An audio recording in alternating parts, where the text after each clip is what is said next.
Hello everyone, কেমন আছো তোমরা সবাই? আশা করি অনেক অনেক ভালো আছো। এই বিয়েবাড়িটা ছিল আমার লাস্ট বিয়েবাড়ি, বিয়ের আগে। দেন তারপরে তো আমার বিয়ে পড়বে।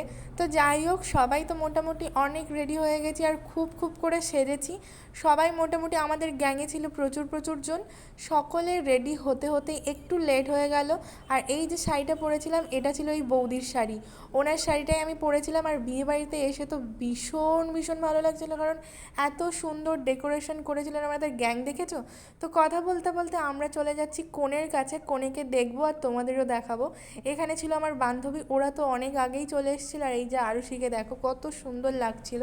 লাইটের সামনে এসে আমরা কিছু ছবি তুললাম। তারপরে দেন ফুচকা পকোড়া এইসব তো খেয়েছি। এই হলো কনে। কেমন লাগছে অবশ্যই জানিও, তুমিও ভিডিওটা দেখবে অবশ্যই। কেমন হয়েছে ভিডিওটা অবশ্যই কিন্তু আমাকে কমেন্ট করে জানিও। বরের বাড়িটা যেহেতু অনেকটা দূর, মানে এসছিল প্রায় অনেক দেরি করে, তাই জন্য আমরা কিন্তু সবাই চলে এসেছি খাওয়ার কাছে, কারণ এরপরে কনে যাত্রী এলে প্রচুর প্রচুর ভিড় হয়ে যাবে। সেই জন্য কিন্তু আমরা খাওয়ার রুমে ঢুকেছি আর খেতেও বসে পড়েছি। খাওয়ার জায়গাটাও কিন্তু খুব সুন্দর করে সাজিয়েছে। খাওয়ার মেনুতে কি দেবে না দেবে আমি জানি না, আমার যেটা ভালো লাগে ফ্রাইড রাইস, চিকেন একটু খেয়েছিলাম, দ্যাট সেট, ওটাতেই হয়ে গেছে। তারপরে দেখো খেতে খেতে কিন্তু বড় চলে এসেছিলো।